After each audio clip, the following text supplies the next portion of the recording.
As the clock struck midnight, the once bustling road fell into a hushed silence, save for the occasional distant hum of a passing car. Along this deserted stretch stood an old, dilapidated house, its windows boarded up, and its paint peeling away like skin shedding its last layer. It was a house that had long been abandoned, shunned by the townsfolk, who whispered tales of its haunting. Despite the warnings, there were those who dared to venture past the house after hours, drawn by a morbid curiosity or perhaps a misplaced sense of bravado. Among them was a group of friends, Sarah, Jake, and Martin, who found themselves walking home from a late-night party. The empty road stretched before them, the darkness swallowing their voices as they laughed and joked, oblivious to the ominous presence lurking nearby. As they approached the forsaken house, a chill descended upon them, causing Sarah to shiver involuntarily. She glanced nervously at her friends, but they merely shrugged off her unease, their bravado unwavering. Pressing onward, they crossed the threshold of the abandoned property, their footsteps echoing in the silence like a drumbeat of impending doom.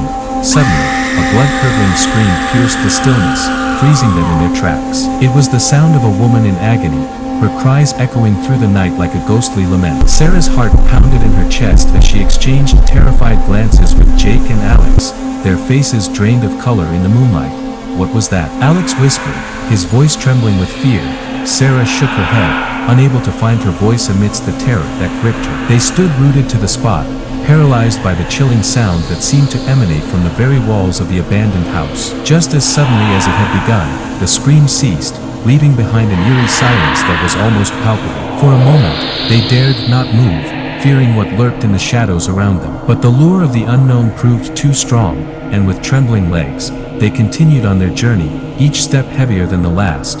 As they passed the house, Sarah couldn't shake the feeling of being watched, as though unseen eyes followed their every move. She quickened her pace, desperate to escape the oppressive atmosphere that seemed to suffocate her. But just as they reached the end of the road, another scream shattered the silence, louder and more piercing than before. This time, it was accompanied by a cold gust of wind that seemed to whisper their names in a chilling refrain. Sarah's blood ran cold as she turned to look back at the abandoned house, her heart pounding in her ears. In the darkness, she thought she saw a figure standing in the upstairs window, its silhouette shrouded in shadow.